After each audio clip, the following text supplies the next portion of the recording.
ये 65 थोड़ा ना पेज 68 के ऊपर 68 के ऊपर मार्क किया हुआ है।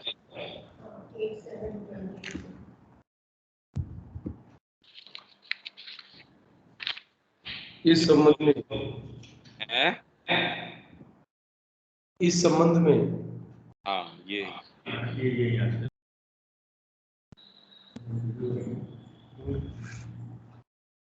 इस संबंध में किस संबंध में अपन बात कर रहे थे इसके अंदर कि यह कहना कि भारतीय दर्शन ने प्रकृति के अध्ययन से विमुख किया, ये 64 पेज के ऊपर। बेसिकली अभी हम इसकी बात कर रहे हैं कि पश्चिमी जो आलोचक है भारतीय संस्कृति के ऊपर क्या क्या तरीके के आक्षेप लगाता है और उसके कारण क्या हैं, उसका खंडन ये कर रहे हैं। तो एक आक्षेप ये है कि इसने प्रकृति के अध्ययन से विमुख किया है, 64 नंबर पेज के ऊपर ये बात है। ये बात जो है घोर असत्य कथन है और भारतीय सभ्यता के भव्य इतिहास को अनदेखा करना है। यदि प्रकृति का तात्पर्य भौतिक से है तो स्पष्ट सत्य यह है कि आधुनिक युग से पूर्व कोई भी राष्ट्र इतनी दूर तक और वैसी अपूर्व सफलता के साथ वैज्ञानिक शोध को नहीं ले जा सका जितनी कि प्राचीन काल का भारत। अच्छा, ये इसके बाद चलता रह रहा है और इसकी 66 के ऊपर अपनी कमेंट्री शुरू हुई। 66 के ऊपर अपन उसी चीज को एलेबोरेट कर रहे हैं कि किस तरह आपके साइकोलॉजिकल विज्ञान, आपकी आंतरिक चीजें, विद्याएं, शास्त्र इन्हीं की बात नहीं है, जो आपके भौतिक चीजों के विषय में भी, जिसके अंदर भारतीय जैसे 67 के ऊपर जैसे हमने ये इसी प्रकार धातु विद्या, रसायन शास्त्र, शल्य तंत्र, आयुर्वेद, खगोल, ज्योतिष, स्थापत्य, नगर योजना, और ये लिस्ट अनंत है। मतलब ये पूरी की पूरी अचीवमेंट्स की लिस्ट है, ये अनंत है। और हर लिस्ट के अंदर, हर कैटेगरी के अंदर, और उसमें भी कोई भी सबसेट है उसके अचीवमेंट अनंत हैं।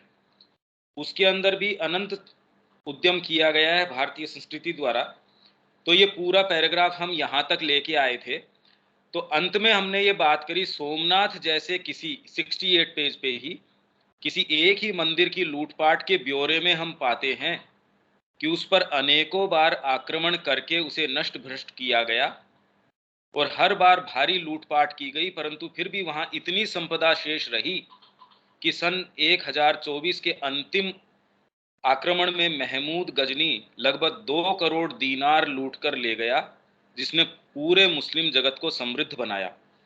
प्राचीन भव्यता की तो बात ही क्या, यदि हम कुछ अधिक निकटवर्ती अतीत और विदेशी शासकों द्वारा यहाँ के जनता पर किए अत्याचारों और लूट के विषय में वर्णन देखें तो हमें इसका कुछ कुछ आभास होता है कि भौतिक रूप से भी यह भूमि कितनी समृद्ध रही है। इसके कुछ एक्सर्प्ट्स, हालांकि जो रमेश चंद्र दत्त है, इन्होंने इस दृष्टिकोण से ये नहीं लिखा, वो तो economic history of British India या India under early British rule, ये पुस्तक अवेलेबल है नेट के ऊपर, फ्रीली आप डाउनलोड कर सकते हैं इसको। इसके कुछ एक्सर्प्ट्स यहाँ तो बहुत ही थोड़े अंश के अंदर लिए गए हैं।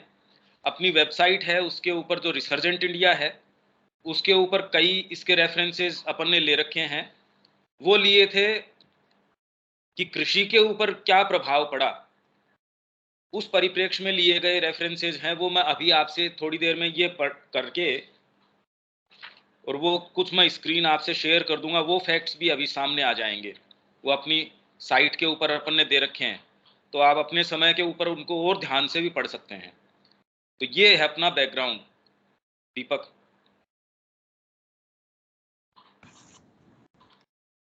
इस संबंध में अनेकानेक उपलब्ध पुस्तकों में से ही एक श्री रमेश चंद्र दत्त, जो कि लंदन यूनिवर्सिटी कॉलेज में भारतीय इतिहास के व्याख्याता थे, की पुस्तक the economic history of India under early British rule में जो साक्ष्य निकल कर आते हैं, उनसे पता चलता है कि किस प्रकार भारत का रक्त चूसकर उससे विदेशी भूमि को समृद्ध किया गया था।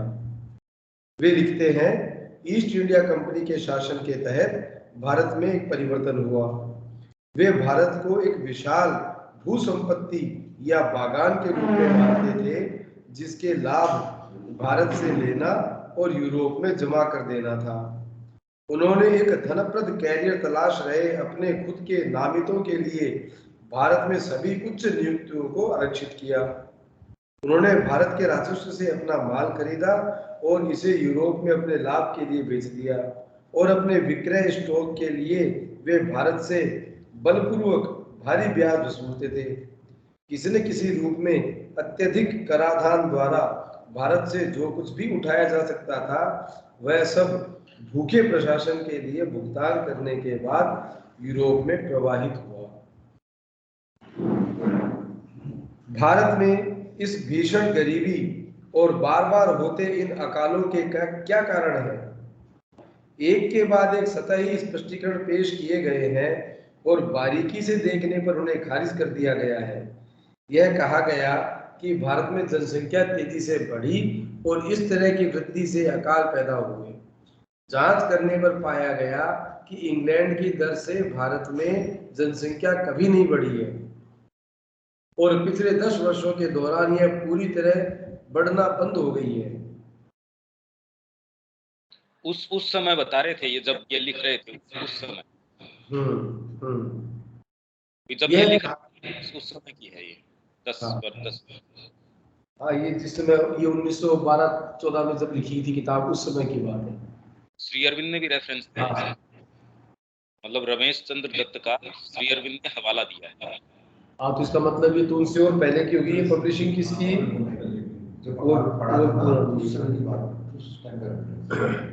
यह कहा गया कि भारतीय किसान लापरवाह और अपव्ययी थे, और इसलिए जिन्हें इसका ज्ञान न हो कि जब प्रचुर मात्रा में उपलब्ध हो तब किस प्रकार संचय किया जाता है, उन्हें तो अभाव के काल में ही नष्ट होना ही था।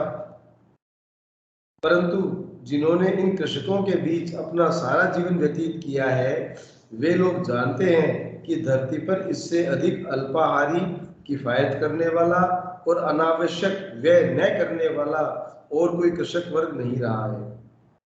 यह कहा गया था कि भारतीय साहूकार भारत का अभिशाप था, और उसकी धोखाधड़ी और जबरन वसूली ने काश्तकारों को स्थायी ऋणग्रस्त अवस्था में रखा।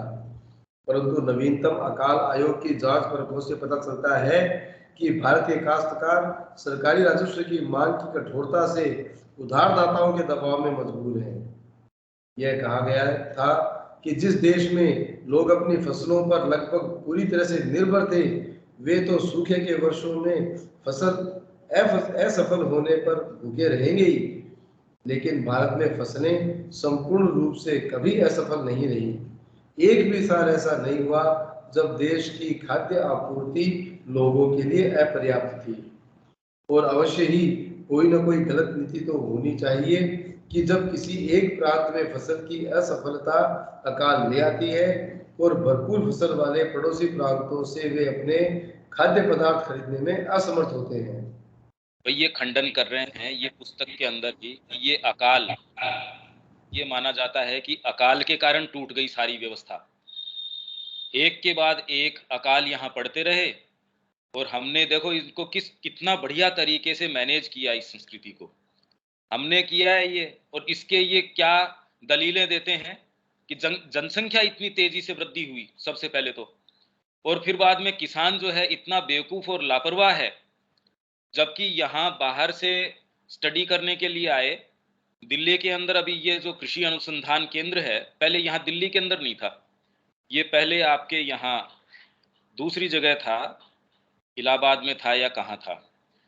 तो वहाँ उसने बहुत लंबे बरसों ब्रिटेन से ही आया था और अध्ययन किया। बाद में कई सी इश्यूज हो गई थी, और ये कृषि अनुसंधान के केंद्र तो बाद में दिल्ली के अंदर आया। उसने ये पता किया कि जो किस्में हैं यहाँ भारत के अंदर, एक जैसे गेहूं है, गेहूं की भी इतनी वैरायटी हैं, वहां तो वो एक नाम बोल के भी नहीं है। और यहाँ चावल की आप कहें तो सैकड़ों नहीं हजारों आपके पास किस्में हो सकती है, वहां उनके पास वो मेन प्रजाति ही नहीं है। तो इस तरीके की स्थिति उसके अंदर आप ये कह रहे हैं किसानों के ऊपर कि वो बेवकूफ थे, लापरवाह थे, अपव्ययी थे, तो इसलिए, और उनको ज्ञान नहीं था। ये सारी दलीलें यदि आप वास्तव में देखते हैं, ये सब गलत है। जिन्होंने इन कृषकों के बीच अपना सारा जीवन व्यतीत किया, 40-50 साल रहा वो व्यक्ति, और उसके बाद में ये जो अनुसंधान केंद्र है, ये तो बाद में आया था अपना, जो दिल्ली के अंदर है, ये पूसा पूसा पहले पूसा नाम नहीं था इसका, वो तो बाद में आया है, और पहले दिल्ली में था भी नहीं। तो व्यक्ति, वो मैं नाम भूल रहा हूं उसका, उसने कम से कम 40-50 साल इस बहुत गहराई से, इसको बारीकी से देखा, और उसने कहा कि इतना ज्यादा इंटेलिजेंट व्यक्ति पूरे विश्व में यहाँ तक का जो कृषक है, उतना इंटेलिजेंट कोई नहीं है। और सारे, कोई भी इनमें से अभावग्रस्त नहीं है, अभाव में नहीं है, सबके पास इतना पशुधन है, इतना उसके पास बीज के बैंक। अभी जिनको ये पुरस्कार दिया गया है साउथ के अंदर है ना, वो कुछ लेडीज, कुछ महाराष्ट्र की भी हैं, उनको सीड के ऊपर दिया गया है कि वो अपने बीज खुद, और वो कुछ संस्थाएं हैं, इसके ऊपर इतना षड्यंत्र चला है और चल भी रहा है बीजों के ऊपर। तो हम समझते ही नहीं कि मूलभूत तरीके से क्या कर रहे हैं ये लोग। हमारा भोजन है, हमारी चीजें हैं, उसके ऊपर अधिकार कर लेंगे, और गुलाम करने की आवश्यकता क्या है? मैं आपके भोजन को और मेरे अधिकार में कर लूंगा, हो गई गुलामी। इससे ज्यादा गुलामी और क्या हो सकती है? तो ये जितनी भी दलीलें हैं, हमको उसको वास्तव में समझने की आवश्यकता है। जो प्रचलन में है ना, ये सब बातें गलत हैं कि भारतीय किसान के विषय में, क्योंकि ये कहते हैं भारत की ये स्थिति क्यों, अकाल पड़ते रहे, बेवकूफ हो गए, शासन नहीं आता था, इनको ये नीतियां नहीं आती थी, ऐसी कुछ भी बात नहीं है। अगर हम इतिहास में देखना जाने तो ये तो कोई बहुत पीछे का इतिहास बता भी नहीं रहे।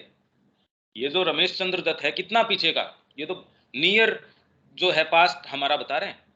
और ये जहां से लेके आ रहा है ये व्यक्ति, ये रेफरेंस खुद अपने लिए हुए नहीं है। जो यहां से, इंडिया से जो रिपोर्ट जाती थी उस समय, जो यहाँ से जो लोग थे अधिकारी, वो वहां रिपोर्ट करते थे कि क्या चल रहा है। उन रिपोर्ट्स को वहां उसने जाके लाइब्रेरीज में से इकट्ठा किया और वो रिपोर्ट छापी। तो इसके अंदर आप ये भी नहीं कह सकते कि ये जो है प्रेजुडिस्ड है, टेंटेड है, या फिर बाद में ये अधूरी है। जो भी है भाई, आपके डॉक्यूमेंट है, हम तो वही प्रस्तुत कर रहे हैं। इसके अंदर से जो निकल के आ रहा है वो देख लो। तो अभाव के काल में तो नष्ट हो ही जाना था, ये बात भी गलत है। क्योंकि जिन्होंने इन कृषकों के बीच अपना सारा जीवन व्यतीत किया है, वे लोग जानते हैं कि धरती पे कहीं ऐसे लोग नहीं है जो इतने अधिक अल्पाहारी, किफायत करने वाला और अनावश्यक व्यय न करने वाला और कोई कृषक वर्ग नहीं रहा है। यह कहा गया था कि भारतीय साहूकार भारत का अभिशाप था। आज तक भी मूवीज ऐसी बन रही हैं कि सूद पे सूद चढ़ाता रहता है। एक बार आपने ऋण ले लिया, जबकि ऐसा कभी नहीं रहा, कभी भी नहीं रहा ऐसा, उसकी बही में वो गलत चीज लिखेगा ही नहीं। सुप्रीम कोर्ट तक भी और बही को मान्य किया जा रहा था साक्ष्य के रूप में। अब आप फिल्मों में इस तरीके की चीज दिखाते हैं। आप टेक्स्ट बुक्स के अंदर भी देखेंगे, राम गड़बड़ आदमी है, रहीम जो है वो ठीक है, उसने उसको जो है फायदा किया, उसकी हेल्प करी। अब बताओ इस मानसिकता का क्या कर सकते हो? आज भी हमको जो हिस्ट्री पढ़ाई जा रही है या जो भी चीजें पढ़ाई जा रही हैं, वो सारी की सारी इसी एंगल से पढ़ाई जा रही हैं। विवेकानंद जी को बड़ा गहरा सेंस था। उन्होंने कहा तुम जो ये विभेद कर रहे हो, आर्यन इन्वेजन हुआ, द्रविड़ जाति अलग है, आर्य जाति अलग है, मतलब आप ये सोचिए कि इसके ऊपर तो पार्टी बन गई। साउथ में अभी भी पार्टी चल रही है द्रविड़ नाम से। तो डीएमके है और है, ये पार्टियां बनी इस नाम से, जबकि भारत में ऐसा कोई विभेद रहा ही नहीं। तो यदि हम इस विभेद को जो है नहीं, उसके आधार पे ये चीजें कर रहे हैं, टेक्स्ट बुक्स चला रहे हैं, हिस्ट्री उस दृष्टिकोण से कर रहे हैं, हमारे बच्चों को वो चीज परोस रहे हैं, बताइए अब ये तो, इसमें तो कोई चीज हो ही नहीं सकती। तो साहूकार को भारत का अभिशाप बताया गया।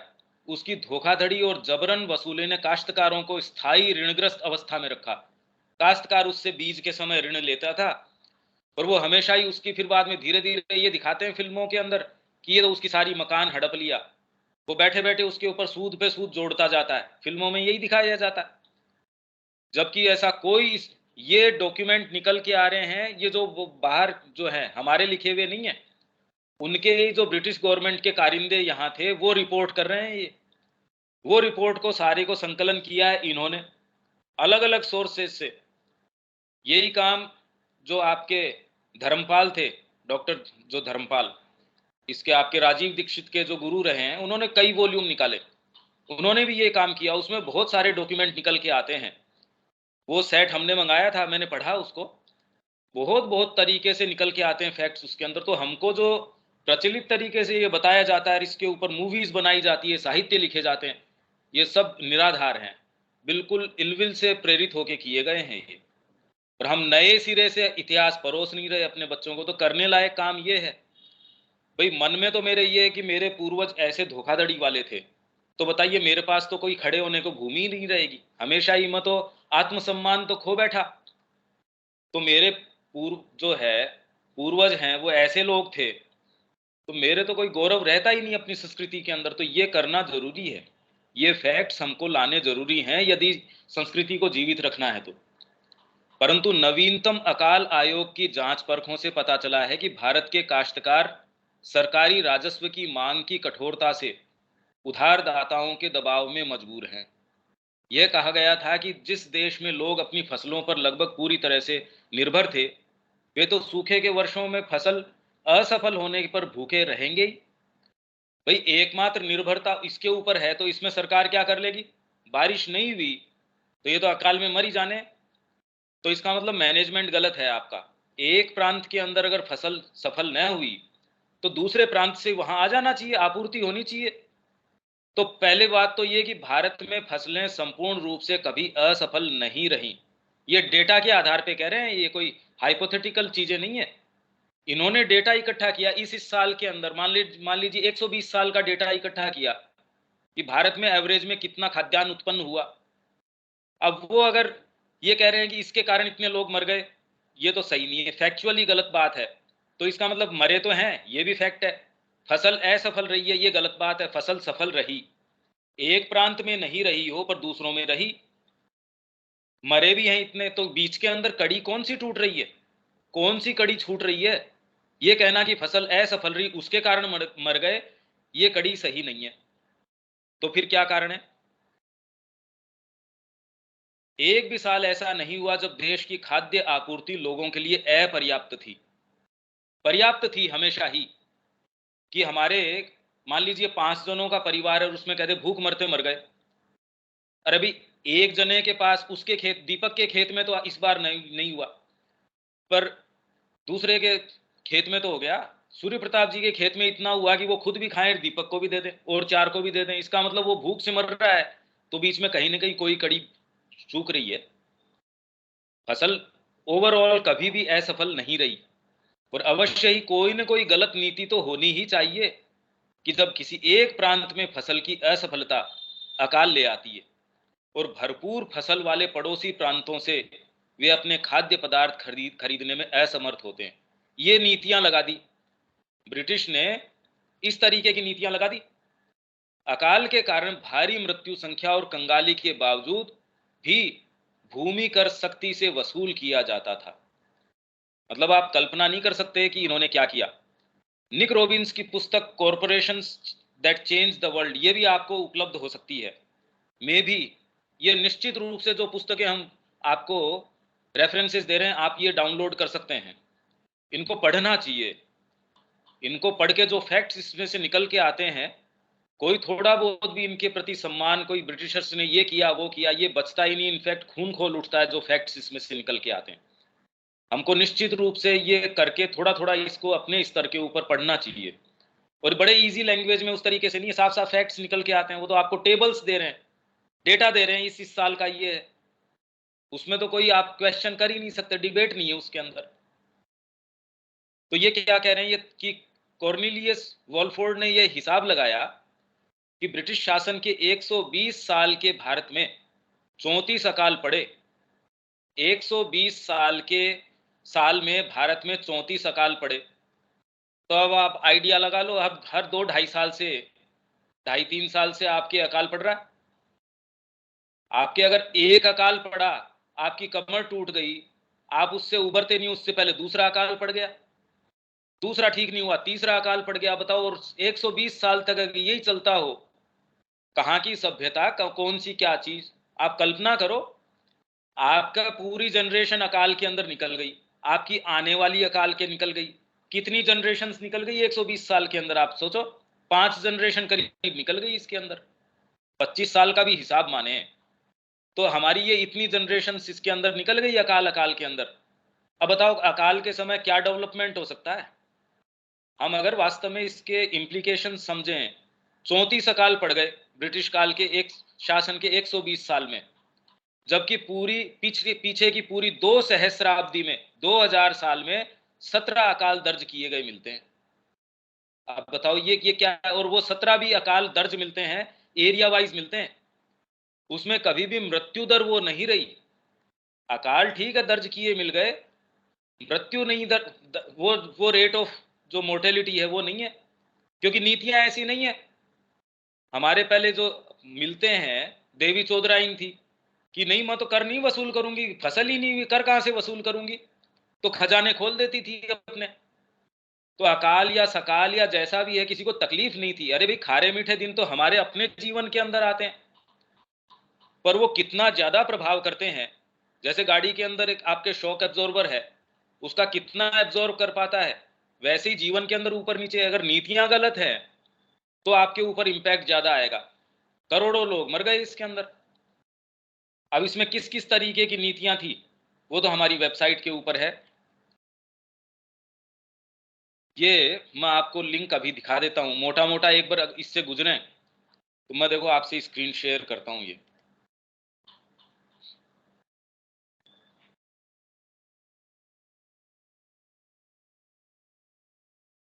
आपको दिख रहा है क्या?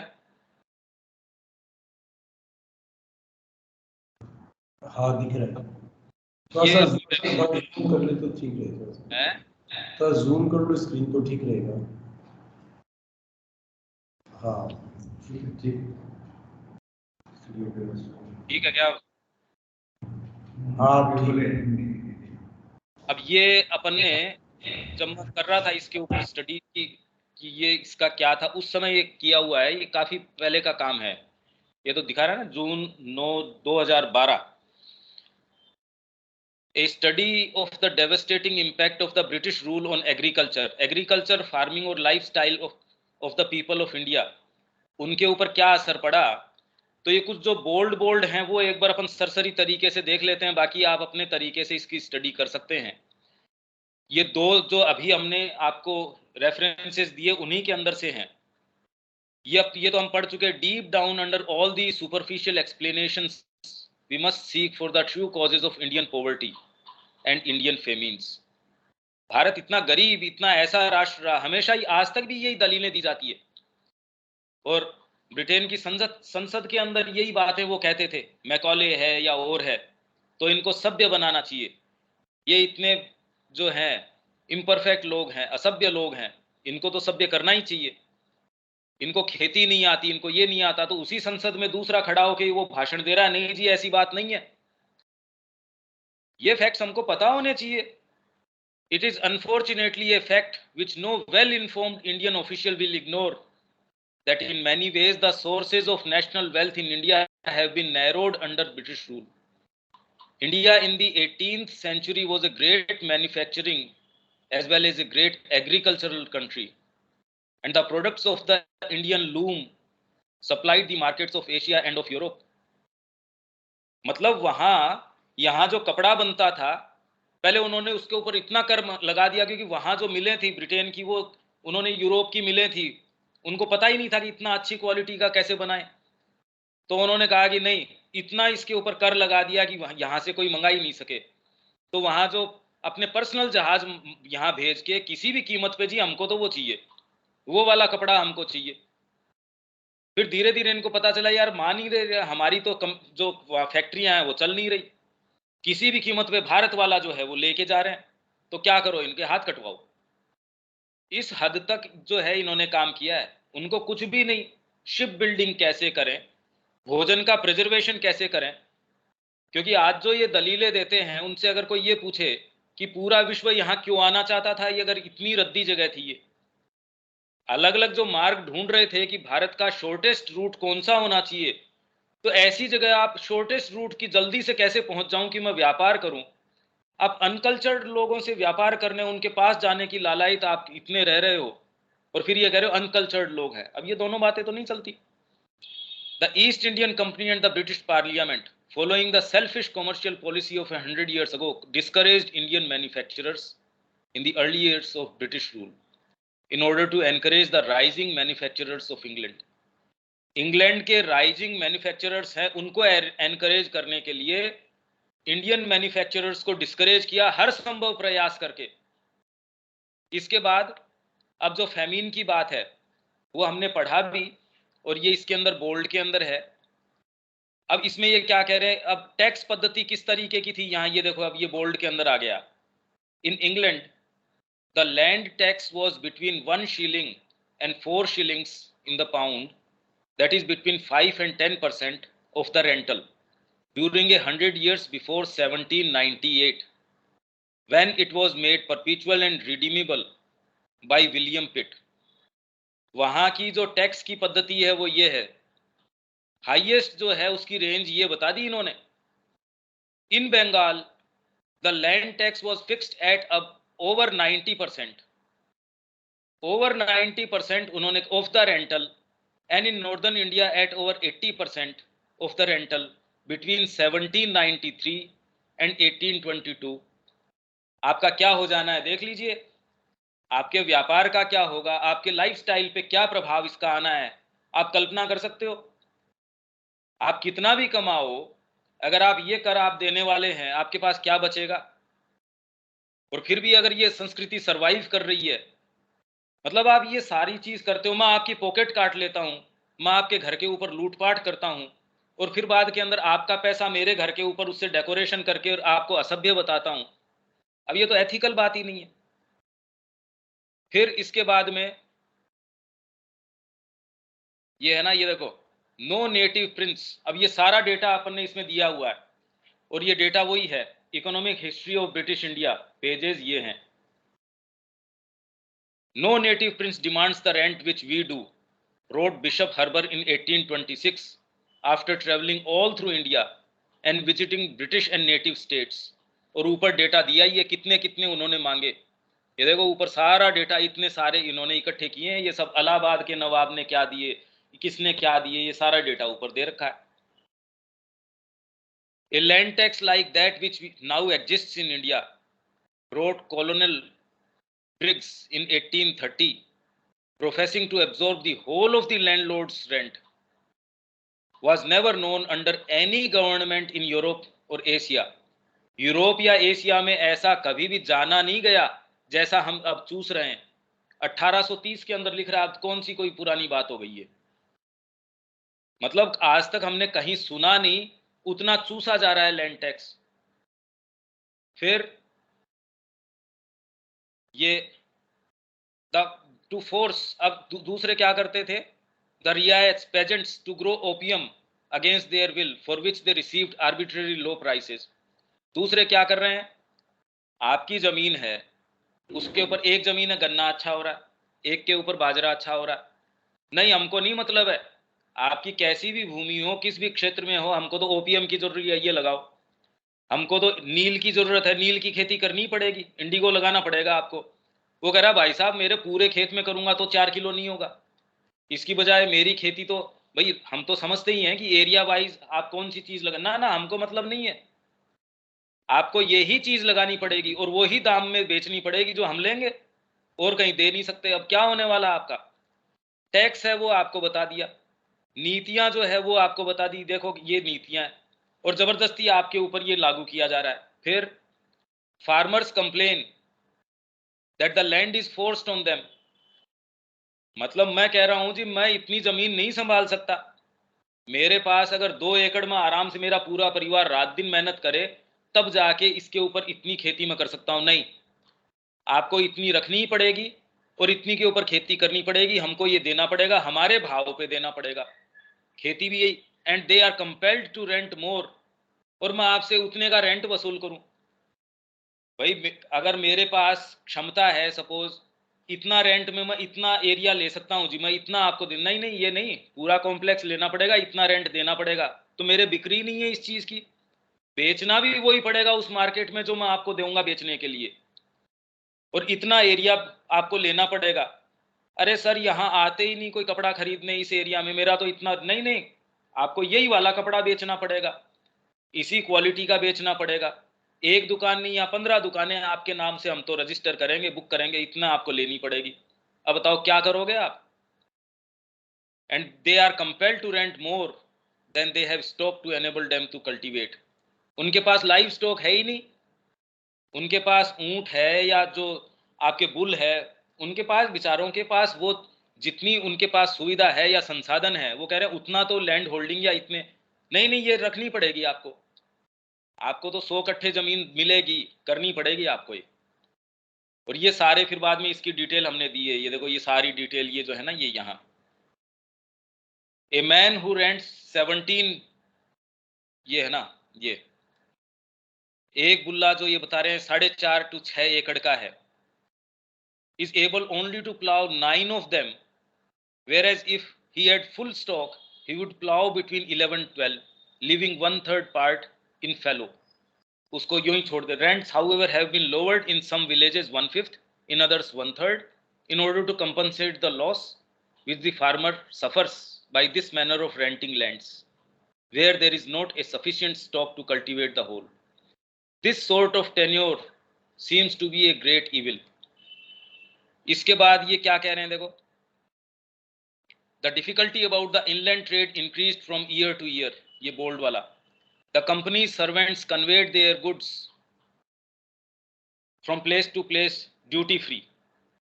कंपनी मतलब ईस्ट इंडिया कंपनी, वो तो कहीं से कहीं अपने सामान कैसे भी लेके जा सकती है। while the goods of the country merchants were heavily taxed in the transit, जो भी चेक पोस्ट पार करोगे इतना आपको देना पड़ेगा, इसलिए अनाज कैसे जाएगा, मरोगे ही भूख से। आप पहली बात तो लेके नहीं जा सकते क्योंकि इतनी लैंड आपके पास है, यही ग्रो करना पड़ेगा। अकाल तो ऑटोमेटिकली पड़ गया इस नीति से। भाई मेरे पास जो जमीन है, सपोज मैं कल्टीवेट कर रहा हूँ, उस पर सर्टेन चीजें हो सकती हैं, उस पर आप मेरे ऊपर फोर्स कर दो, नहीं आपको तो चंदन की खेती करनी पड़ेगी, नहीं आपको तो यही वाली खेती करनी पड़ेगी, हमारे दामों के ऊपर बेचना पड़ेगा, ये वाली चीजें करनी पड़ेगी। अब बताओ क्या होना है। और आपका सामान तो ड्यूटी फ्री कहीं से कहीं जा सकता है, और मर्चेंट्स का जो है वो हैवीली टैक्स्ड हो जा रहा है।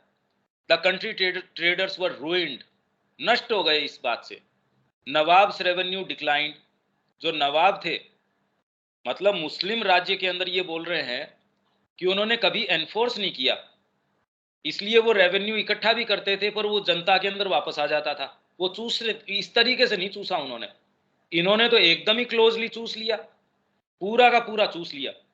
And the servants of the company monopolise the trade, और कंपनी के जो सर्वेंट्स थे उन्होंने ट्रेड को मोनोपोलाइज कर दिया। एंड रीड कोलोसल फॉर्च्यून्स, और कोलोसल अति विराट रूप से आपकी इनकम है जितनी, उससे 4 गुना आपसे खींच ली, 2 गुना खींच ली। आप कहते थे मेरा तो आगे का बचा हुआ, नहीं नहीं अकाल पड़ा है तो भी कितना जी, मुश्किल से 2 बोरी लेके आया हूं, उठा लाओ, उसके अलावा उसके बर्तन वर्तन भी उठा लाओ। अब उस परिवार का क्या होगा सोचिए। जी अकाल हुआ, मेरे पास इस बार 1 बोरी अनाज नहीं हुआ, मुश्किल से, मेरा परिवार इसको खाए तो भी मरेगा, तो क्या इसको खाएगा तो भी मरेगा, वैसे ही जल्दी मर जा भाई, तेरे को क्या बात है। ये एक्चुअल बातें हैं, इनफ अपन बता ही नहीं सकते, ये रिकॉर्ड, ये एक्चुअल हुआ है। फिर बाद में ये exploitation certainly followed in the most cruel form, exploitation था मोस्ट क्रूअल फॉर्म। और ये चीज तो इवन कार्ल मार्क्स है अपने उसमें लिख रहा है कि जितनी प्रताड़ना इस जगह करी गई है, अपनी इसी किताब के अंदर वर्णन आएगा, वैसी कहीं विश्व में कहीं नहीं हुई, जितनी ज्यादा प्रताड़ना। पर लास्ट में वो क्या कहता है कार्ल मार्क्स भी, पर बस जैसे जिस तरीके के असभ्य लोग हैं, भाई सभ्य बनाने के लिए अब थोड़ी पीड़ा दे दी जाए तो अब क्या बात है। अब ये इन्होंने नहीं किया तो कोई दूसरा करता भाई, अगर ये नहीं करते तो। ये उसकी रीडिंग है हमारे लिए। कार्ल मार्क्स ये कह रहा है, न्यूज़पेपर में छपी है, उसकी अपन ने रेफरेंस दिया है, इस जो अपन पढ़ रहे हैं इस पुस्तक में आएगा, वो अपने को असभ्य बता रहा है। तो इन्हीं सारी चीजों का जब चारों तरफ होती है तो श्री अरविंद ने जवाब दिया, भाई ये क्या बात है, ये क्या इंप्रेशन आ रहा है। Paradoxically Paradoxically, however, it was the end of the company's trading monopoly in 1813 that would turn this terrible situation into one of complete destitution. A 20% increase in import duties on Indian goods was added in 1813 to ensure that open competition did not challenge the British producer. British producer को challenge तो करना ही नहीं चाहिए Indian जो market है वो, तो हमेशा ही रोके रखा उसको, क्योंकि उनके पास कुछ था ही नहीं compete करने के लिए। हमारे लोग जो चीज बना के भेज रहे थे, उनको ये आइडिया ही नहीं था ये बनाते किस तरीके से हैं। This took off the tariff wall to a huge 78% of calicos and 31% of Muslims. अब ये पूरा डेटा इस तरीके से चल रहा है। फिर बाद में they disregarded the customary rights of the zamindars and sold their estates by public auction. आपकी जमीन को बेच दी मैंने पब्लिक ऑक्शन से। जमींदार की लैंड होल्डिंग पहले तो जबरदस्ती आपके ऊपर थोप दी, जब मन आया तब पब्लिक ऑक्शन के तो to increase the revenue with the most lamentable results, और उसके जो रिजल्ट्स आए वो ये हैं। फिर इसके पूरे डेटा अपने दिए हैं। One estimate suggests that the annual taxes collected in Bengal during Mir Qasim's reign in the early 1760s amounted to about 6,46,000 pound, rising to ये 14,70,000 in the first year of the company's Diwani. During the 1770s, the collection had advanced to ये 25,77,000 और 1790 से 91 तक ये 4-fold increase in 30 years। ये सारा का सारा डेटा दिया जा रहा है। अब इसको कैसे रिफ्यूट कर सकता है कोई? फिर आप कहो भारतीय संस्कृति इस तरीके की, अरे अभी ये तो नियर फ्यूचर की कोई बहुत ज्यादा पुरानी बातें ही नहीं चल रही, और इसके बावजूद ये संस्कृति खड़ी है, रिवाइव कर रही है। ये चमत्कार नहीं है? पर ये डेटा हमको लाना चाहिए, ये आज की जनरेशन है उसके सामने ऐसे रख देना चाहिए। ये है जिनको आप इतनी रेस्पेक्ट की दृष्टि से, अरे वाह ये जितना यहां से आपका खून चूस के लेके गए वो वहां डाला है इन्होंने, उसका कुछ हिस्सा इन्होंने, जो ये बड़ी बड़ी यूनिवर्सिटीज का नाम है ना, क्योंकि इनके मन में मरते टाइम ग्लानी थी जिन लोगों ने चूसा, तो उन्होंने कहा चलो यार थोड़ा इनको भी चढ़ाए आते हैं। तो वो जो छोटा मोटा चढ़ावा है उससे ये बड़ी बड़ी यूनिवर्सिटियां चल रही हैं, जो बाहर जो यूनिवर्सिटियां हैं। पूरा ये डेटा इसके अंदर चल रहा है। अब ये देखो, famines which have desolated India within the last quarter of the 19th century are unexampled in their extent and intensity in the history of ancient or modern times. प्राचीन या आधुनिक मनुष्य जाति ने कभी इस तरीके का नहीं देखा जिस तरीके का दुर्भिक्ष भारत के अंदर हुआ। भाई ये मॉडरेट कैलकुलेशन, यदि हम मॉडरेट कैलकुलेशन भी करें, सही सही न करें, बिल्कुल उदार तरीके से भी करें, तो फेमिन्स ऑफ 1877 एंड 78 और 89 एंड 92, 97 एंड 1900, अब ये तो आ गई, अभी की बात आ गई है, ये तो कोई बहुत पुरानी नहीं है, have carried off 15 million of people. Population of a fair-sized European country has been swept away from India within 25 years. 25 साल के दौरान वहां की फेयर साइज यूरोपियन कंट्री के साइज की तो यहां दुर्भिक्ष के कारण मर गई।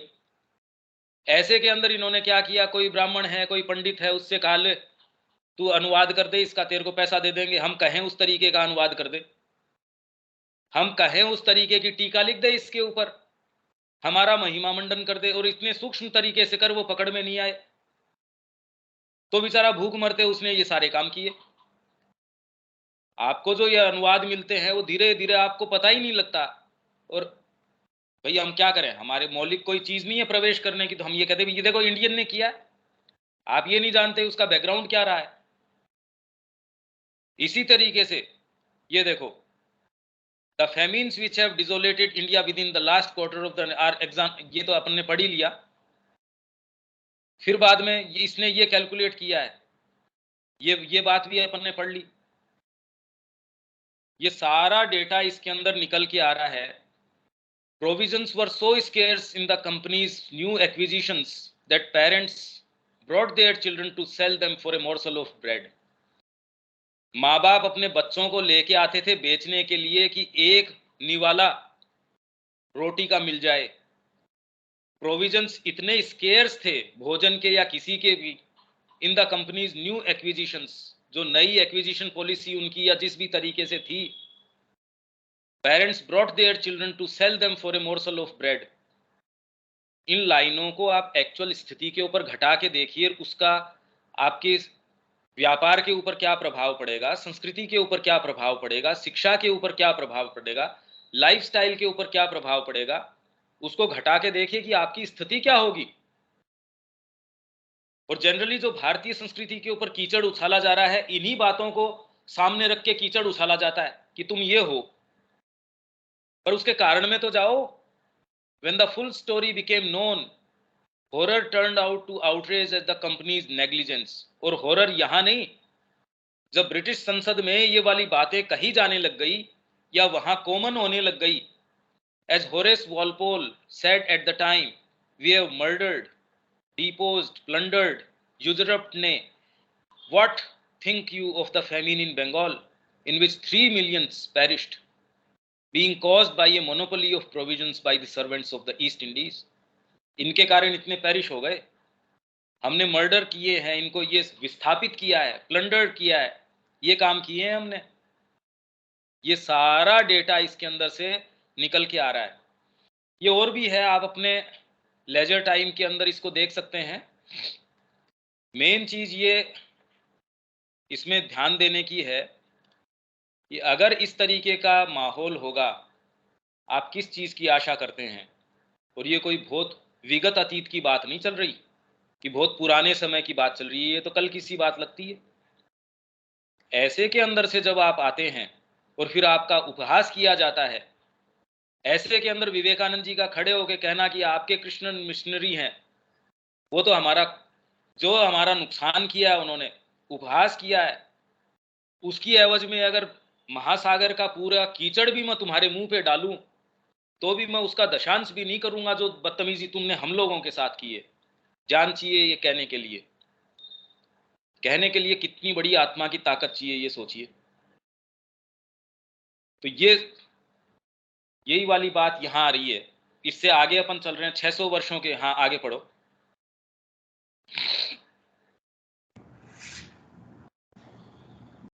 छह सौ वर्षों के विदेशी शासन की दास्ता से गुजरने के बाद भी भारत 18वीं शताब्दी के मध्य तक भौतिक रूप से भी सर्वाधिक विकसित देश रहा है।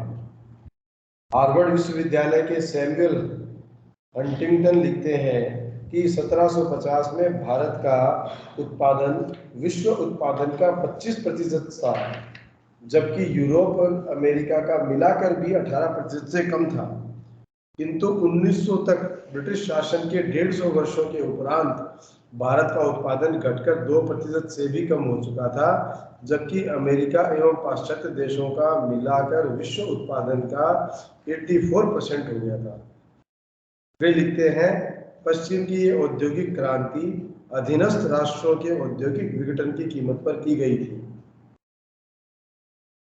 ब्रिटिश शासन के प्रथम 125 वर्षों के दौरान 3 करोड़ भारतीय कुल जनसंख्या के 10% से अधिक भूखमरी से मर गए। उसी कालखंड में भारत से ग्रेट ब्रिटेन में गेहूं व चावल का निर्यात लगभग 25 गुना तक बढ़ गया था।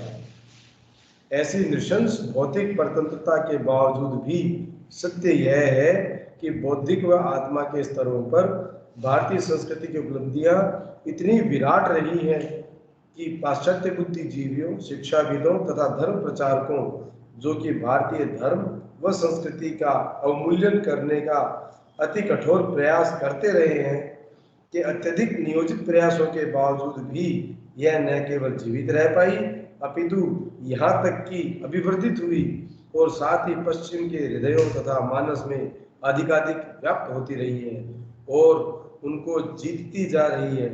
परंतु इस सब महानता के वर्णन के बाद भी एक प्रश्न जो गहरे रूप से सदा ही बना रहता है और जिसका श्री अरविंद के अतिरिक्त हमें अन्यत्र कभी कहीं कोई सच्चा समाधान भी प्राप्त नहीं होता, वह यह है कि भारतीय संस्कृति की महानता और शक्ति सामर्थ्य का जैसा वर्णन सामान्यतः हमें मिलता है, यदि वह यथार्थता में वैसा हो तो फिर आखिर विदेशी आक्रांताओं द्वारा इसे इतना तिरस्कृत, पददलित और आक्रांत क्यों होना पड़ा। आध्यात्मिक दृष्टि से इस संस्कृति ने भले जितनी भी महान उपलब्धियां क्यों न की हो, तो भी क्या राजनीतिक दृष्टिकोण से यह सर्वदा अक्षम और अयोग्य रही है। इन सभी प्रश्नों का एक समुचित परिप्रेक्ष्य हमें पुस्तक के अंतिम अध्याय में भारतीय शासन प्रणाली के संबंध में श्री अरविंद के उद्धरणों से प्राप्त होता है। जिनके प्रकाश में यह असंदिग्ध रूप से स्थापित हो जाता है कि भारत की राजनीतिक अक्षमता की जो मिथ्या धारणा है वह इस संस्कृति की ऐतिहासिक विकास धारा को गलत दृष्टि से देखने और राष्ट्र के प्राचीन भूतकाल का पर्याप्त ज्ञान न होने के कारण उत्पन्न हुई है। सच्चे परिप्रेक्ष्य में देखने पर हमें राजनीतिक क्षेत्र में भी इस संस्कृति की परम प्रज्ञा, अकल्पनीय सूझबूझ और महानता दिखाई देती है। भारतीय संस्कृति की महान उपलब्धियां अब जग जाहिर हैं और इसके विषय में नवीन शोधें इन उपलब्धियों के ब्यौरों की राशि को दिनों दिन और अधिक समृद्ध बनाती जा रही है। अतः इस संस्कृति पर जीवन से मुंह मोड़ने और जीवन में इच्छा शक्ति के दमन करने के लगाए गए गंभीर आरोप प्रथम दृष्टया ही निराधार हैं। परंतु इतनी भव्यता के बावजूद भी आखिर एक विरोधी दृष्टिकोण को इस संस्कृति के विषय में जीवन विरोधी होने की प्रतीति क्यों होती है, और क्या ऐसी वृत्ति का लेश मात्र भी इस संस्कृति में रहा है, और यदि रहा है तो वास्तव में उसका औचित्य और गहरा कारण क्या है, तथा जीवन से निवृत्ति और सर्वोच्च पार्थिव अभिव्यक्ति का समन्वय किस प्रकार किया गया। यदि हम इन सब पहलुओं या प्रश्नों पर विचार करें और श्री अरविंद के आलोक में इनके पीछे के गहरे कारणों को समझने का प्रयास करें तो अवश्य ही हमारे लिए बड़ा ही शिक्षाप्रद और लाभकारी होगा, और इससे हम इस संस्कृति के आंतरिक भाव में कुछ अधिक प्रवेश कर सकेंगे और वस्तुओं के विषय में हमारे वर्तमान दृष्टिकोण की तुलना में हम कुछ अधिक गहराई से चीजों को समझ पाएंगे। तो यहाँ ये कह रहे हैं कि ये जो उपलब्धियां हैं ये इररिफ्यूटेबल है, आप मना नहीं कर सकते, और जितना ही इसके विषय में और शोध की जा रही है, और जोरदार बात है कि वो शोध हमारे द्वारा नहीं, वो तो बाहर के लोगों के द्वारा की जा रही है, तो वो उन उपलब्धियों की ब्यौरे की राशियों को और समृद्ध बनाती जा रही है। किसी भी फील्ड में, कोई भी फील्ड आपका हो, तो इसलिए ये बात तो गलत है यदि ये आक्षेप लगाया जाता है भारतीय संस्कृति के ऊपर कि ये प्रकृति से मुंह मोड़ लेती है, आपकी बाहरी जो अभिव्यक्ति है उससे परांगमुख हो जाती है, अलग चली जाती है, पारलौकिकता की बात करती है, जीवन से भाग जाने की बात करती है। तो इच्छा शक्ति के दमन करने के गंभीर आरोप जो उसके ऊपर लगाए जाते हैं वो प्रथम दृष्टया ही निराधार हैं। इच्छा शक्ति का दमन, क्योंकि यहां तो हमेशा ही हर चीज के लिए गुरु के पास चले जाओ। बड़े से बड़ा आर्किटेक्ट भी है, वो कह रहा है कि भाई माँ से पूछ लो, तो जिसको इस चीज की डायनेमिज्म नहीं पता, रहस्य नहीं पता, वो कह देगा यार मतलब तू स्पेशलिस्ट है या माताजी स्पेशलिस्ट है, तेरी अकल नहीं काम में ले रहा। कोई भी चीज के लिए वहां कोई झंझट ही नहीं इस बात का भी माँ से पूछ लो, माँ मौजूद है ना। मेरे को पैकिंग कैसे करनी है, मातृ मंदिर का निर्माण कैसे करना है, वो चलो माँ से पूछ लेते हैं, वो बताएंगी, वैसा कर लेंगे। अरे कैसी दिवालियापन है बुद्धि का, इनमें अकल ही नहीं है, राजा बना दिया और इनसे गाइडेंस सीख कर रहा, इसका बेचारे का कोई इसमें है क्या। ऐसी बेवकूफी उन्होंने कभी नहीं करी। तो बाहरी दृष्टिकोण को क्यों लगता है ये इच्छा शक्ति का दमन, क्योंकि वो अपनी ईगो, अपनी सेल्फ विल, उसी के आधार पे चलता है कि ये मेरी फ्रीडम है, उसको हम खुद सबड्यू नहीं करना चाह रहे। अरे भी माँ की वाणी सारी पढ़ ली तो भी सेल्फ विल को हमको डर लगता है, नहीं पता नहीं माँ कर पाएगी नहीं कर पाएगी। बातें जरूर कर रहे हैं पर हम एक्चुअल में दे पा रहे हैं या नहीं दे पा रहे हैं।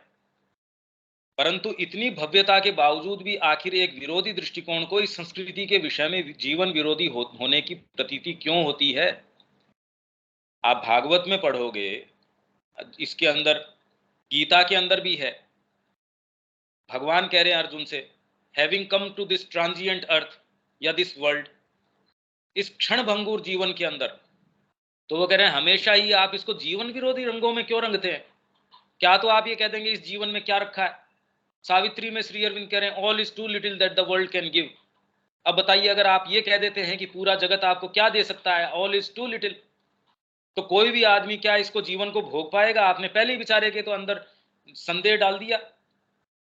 तो दूसरा दृष्टिकोण वाला कहेगा आप तो जीवन विरोधी बात करते हो। तो इसके बावजूद भी मतलब ये प्रतीति अगर होती है और इतनी भव्यता है, तो क्या दोनों तत्व हैं या क्या गलती है इनमें, दोनों हो सकते हैं क्या एक साथ, क्या खाली प्रतीति ही है। पर ऐसा नहीं है। भागवत के अंदर भी कह रहे हैं, हर जगह वो कह रहे हैं नहीं नहीं इसके अंदर इतना रमण करने की जरूरत नहीं है। आध्यात्मिकता के अंदर भी हम जगह जगह पाते हैं, अरे भाई ये इतना इसको तवज्जो देने की जरूरत नहीं है, इसका सत्य पीछे है। पीछे का मतलब दोस्त तुम सामने देख रहे हो, अगर आप व्यक्ति को ये कहो कि इसका सत्य तो पीछे है, तब उसका जो उसमें जितना तन्मय होके कर सकता है वो तो बेचारा नहीं कर पाएगा। तो क्या ऐसी वृत्ति का लेश मात्र भी इस संस्कृति में रहा है? जीवन विरोधी प्रवृत्ति क्या रही है इसमें? और यदि रही है, जैसा कि हमको नजर, अगर हम ऐसे इंटरप्रेट करें इसको कि गीता के अंदर भी कह रहे हैं कि अनित्य संसार है ये, इसके अंदर अगर आप ये कोशिश करते हो, मां कह रही है जब तक आपका कोई भी भाग संसार से संबंधित रहेगा, संसार आपको दुख देता रहेगा, तो क्या पलायन कर जाएं संसार से? श्री अरविंद कह रहे हैं ये बात कि all is too little, Savitri के अंदर और जगह जगह जगह जगह ऐसी उक्तियां हैं। यदि हम उसको बिना परिप्रेक्ष्य के उठा के सारों को इकट्ठा करें तो हम कह सकते हैं ये भी कह रहे हैं भाई ये तो लेश मात्र क्या, ये तो हर कहीं हर चीज के अंदर ये है। वो आपकी वर्ण व्यवस्था ऐसी ही है उसके अंदर, और फिर बाद में आपके जितने भी अर्थ धर्म काम मोक्ष, हमेशा ही कुल मिला के भी हमारी कोशिश क्या है, लास्ट सीढ़ी वो है, मेरे को वहां जाना है। तो आपने हमेशा ही उसके सामने वो चीज रखी, और हम कह रहे हैं हाँ धर्म ने भी यही काम किया, आध्यात्मिकता भी यही काम कर रही है, आपका हाथ पकड़ के लेके जाती है और आपको वहां लेके जाती है। तो बेचारा समझ नहीं पाता ये कहाँ लेके जा रही है, जीवन से परे लेके जा रही है। तो यदि ऐसा रहा है तो उसका औचित्य और गहरा कारण क्या है, तथा जीवन से निवृत्ति और सर्वोच्च पार्थिव अभिव्यक्ति, जीवन से भाग भी जाऊं और सर्वोच्च अभिव्यक्ति ऐसी की और कहीं सोचने ही नहीं मिलती मेरे को। इसी के तो प्रूफ्स दे रहे हैं हम कि जो 1800 तक भी ये सारे डिटेल्स दे रहे हैं। तो एक तरफ तो निवृत्ति, जीवन से पलायन की, और सबसे ज्यादा मैनिफेस्टेशन। तो इसका समन्वय कैसे किया? यदि हम इन सब पहलुओं या प्रश्नों पर विचार करें और श्री अरविंद के आलोक में इनके पीछे के गहरे कारणों को समझने का प्रयास करें, तो अवश्य ही हमारे लिए ये बड़ा ही शिक्षाप्रद और लाभकारी होगा। इससे हम अपनी भी बात देखिए, इसमें हम अपने ही बीइंग के रहस्यों को समझेंगे कि यदि हमको ऐसी कोई चीज करनी है, यदि अभिव्यक्ति के अंदर परफेक्ट, और वो कब होगी, और एक तरफ ये कि all is too little that the world can give, तो फिर बाद में इससे आगे क्या? जगत आपको जो कुछ भी दे सकता है, इसमें खाना पीना नहीं, आपका संगीत है, आपकी कला है, आपकी साहित्य, जो भी आप जगत के संबंध में सोच सकते हैं, वो सारे भी मिलाएं तो भी ऑल इज टू लिटिल, क्योंकि आपकी आत्मा की जो सेक्रेट थर्स्ट है उसको क्वेंच नहीं कर सकते, ये उसको परितृप्त नहीं कर सकते। तो वो तृप्ति क्या है? वो तृप्ति हो, और ये जो मैनिफेस्टेशन है, मां श्री अरविंद ने कौन सी एक चीज ऐसी छोड़ी, एक लाइन उनकी है, वो सुप्रीम चीज एक्सप्रेस करती है। तो इन दोनों का समन्वय कैसे किया? यदि हम इसको गहराई से समझते हैं, और वो तभी समझेंगे जब इन दोनों वृत्तियों को हम अपने अंदर पहले तो समझेंगे कि दोनों हैं क्या, क्या है ये। यदि हम इन सब पहलुओं या प्रश्नों पर विचार करें और श्री अरविंद के आलोक में इनके पीछे के गहरे कारणों को समझने का प्रयास करें, तो अवश्य ही हमारे लिए बड़ा ही शिक्षाप्रद और लाभकारी होगा, और इससे हम इस संस्कृति के आंतरिक भाव में कुछ अधिक प्रवेश कर सकेंगे, और वस्तुओं के विषय में हमारे वर्तमान दृष्टिकोण की तुलना में अभी जो हमारा दृष्टिकोण है चीजों को लेके, हमारे जीवन को लेके, व्यापार को लेके, शिक्षा है, चिकित्सा है, जीवन के जितने भी पहलू हैं उनको लेके राष्ट्रीय स्तर पे कैसे करना चाहिए, नीतियां क्या होनी चाहिए, इस नीति का क्या प्रभाव होगा, कैसे देखें, हमारे पास आधार क्या है उसको आकलन करने का। तो यदि हम ये गुत्थियां अपने अंदर सुलझाते हैं तो हम कुछ अधिक गहराई से चीजों को समझ पाएंगे, तो हम बेटर समझ पाएंगे, और बाहरी तरीके से चीजों को क्या, हमारे अपनी अंदर की गुत्थियां हैं जो ये सुलझ पाएंगी इसके अंदर। तो इसमें मेरे ख्याल से आगे तो अब ज्यादा नहीं चल पाएंगे, क्योंकि पर इसको ये फटाफट पढ़ देते हैं जिससे कि ये एक अपना प्रसंग पूरा हो जाएगा, जिससे नेक्स्ट उस पे टॉपिक पे आ जाएंगे। इसको पढ़ देते हैं। सर्वप्रथम इससे इनकार नहीं किया जा सकता कि भारतीय संस्कृति में अन्य सभी तत्वों के होते हुए भी एक तपश्चर्यात्मक प्रवृत्ति अवश्य दृष्टिगोचर होती है, जो विशुद्ध आत्म तत्व अथवा आत्मा पर एकमात्र यथार्थता के रूप में बल देती है। यह तपश्चर्यात्मक दृष्टिकोण मनुष्य को बाह्य परितृप्ति की सीमाओं से परे कुछ ऐसी स्थिति की ओर ले जाता है जो महत्तर तथा बृहत्तर हो। इस दृष्टिकोण के अनुसार यह प्राण, मन तथा देह नहीं, अपितु कोई महत्तर वस्तु है जिसकी ये बाहरी उपकरण आवरण मात्र है और जिसके कारण से ही इनका महत्व है। अन्यथा अपने आप में तो ये किसी भी सारभूत यथार्थता से रिक्त हैं। अतः जीवन का परम उद्देश्य है अपनी सत्ता के इस परम सत्य से तादात्म्य स्थापित करके बाहरी जीवन के संभ्रम व उनकी प्रतीतियों से छूट निकलना। उपनिषद कहते हैं कि दिव्य ब्रह्म वह है, न कि यह जिसकी लोग यहाँ उपासना करते हैं। पुराणों में भी परलोक का तथा इस जगत की तुलना में अन्य लोकों की भव्यता का वर्णन एक सर्वव्यापी स्वर रहता है। भागवत पुराण में भी अन्य पक्षों के साथ ही साथ यह भी एक ऐसा पक्ष है जो स्पष्ट या निहित रूप में विद्यमान अवश्य है। संसार की इस अनित्यता और माया के विचार के साथ ही पूर्व और भावी जीवनों की अनंत श्रृंखला का विचार भी हमारे संपूर्ण साहित्य में हमें मिलता है। यही कारण है कि एक सुख भोगवादी दृष्टिकोण, जो कि भौतिक देह के संरक्षण एवं रख रखाव तथा उसकी पार्श्विक प्रवृत्तियों की वर्तमान तुष्टि को ही चरम महत्व प्रदान करता है और मानव सत्ता के प्राणिक और मानसिक भागों की तुष्टि को केवल अप्रधान महत्व प्रदान करता है, तो ऐसे विचार उसके व्यष्टिगत और समष्टिगत जीवन की केंद्रीय अवधारणा के लिए सर्वथा विपरीत प्रतीत होते हैं। किसी भौतिकवादी समाज का व्यवस्थापन ऐसा होता है जिसमें मानव के उच्चतर भागों की सभी उपलब्धियों को अतिशय रूप से भौतिक देह, भौतिक प्राण तथा भौतिक मन द्वारा घटित भौतिक सत्ता की सेवा में समर्पित कर दिया जाता है। इसलिए अस्तित्व के विषय में एक विपरीत दृष्टिकोण वाले व्यक्ति के लिए सहज ही है कि उसे भारतीय संस्कृति के सभी विचार सर्वथा जीवनेच्छा विरोधी और मानव के सभी पार्थिव पुरुषार्थ के लिए घातक प्रतीत हों। यही कारण है मैं अगर आप अपनी भौतिक सत्ता को ही सब कुछ मान रहे हो कि आज सारा व्यवस्था किस तरीके से है, ट्रांसपोर्ट के साधन इस तरीके से बड़े से मेरे को सामने ऐसा दिखना चाहिए कि ये चीज गलत नहीं है।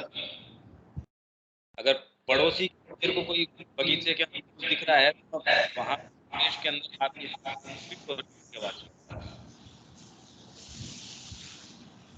मेरी आवाज, तो सारा व्यवस्थापन ऐसा है। भारत में तो कम है, बाहर पूरा का पूरा कि आपको कहीं फ्लॉलेसली इसमें दिक्कत नहीं आनी चाहिए। ट्रैवलिंग करो परफेक्ट होनी चाहिए, बैठूं तो आराम मिलना चाहिए, कहीं जाऊं तो भोजन की मेरे को व्यवस्था की कमी नहीं होनी चाहिए, मेरे इंद्रिय सुख हैं उसके लिए दिक्कत नहीं होनी चाहिए, लेजिटिमेट है सारी की सारी चीजें, कैसीनोज हैं, ये हैं वो हैं, सुंदरता है पूरी है।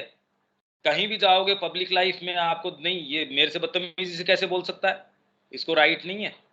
सामने तो एटिकेट रखने ही रखने पड़ेंगे, मन में कुछ भी रखो, आप अपने मन में जो कुछ भी रखो बाहर से नहीं एक्सप्रेस कर सकते, बाहर से तो मुस्कुरा के बोलोगे यस सर बोलिए।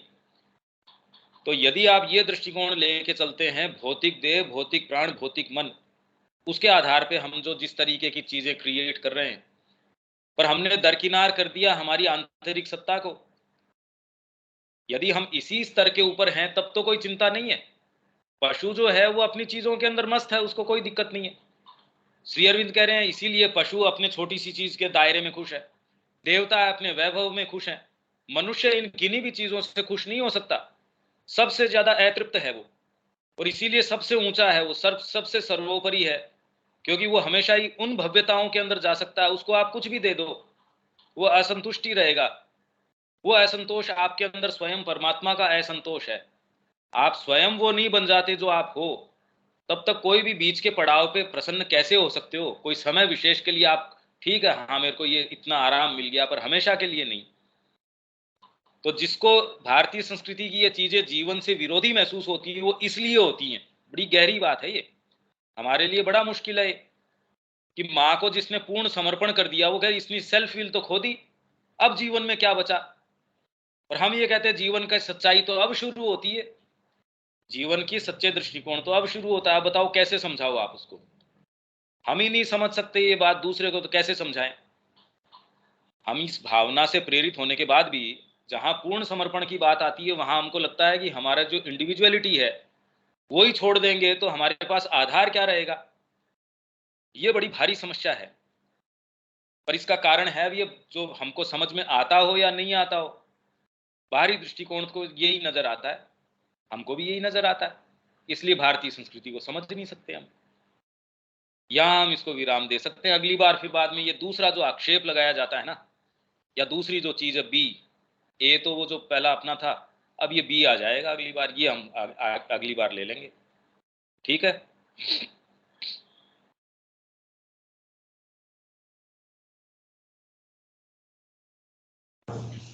अगले शनिवार को है। मैं आपको बता दूंगा क्या तारीख है।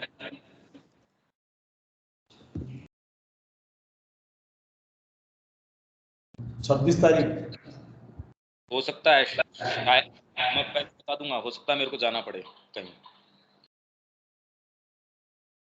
ठीक है। पर कोशिश करेंगे। ठीक है।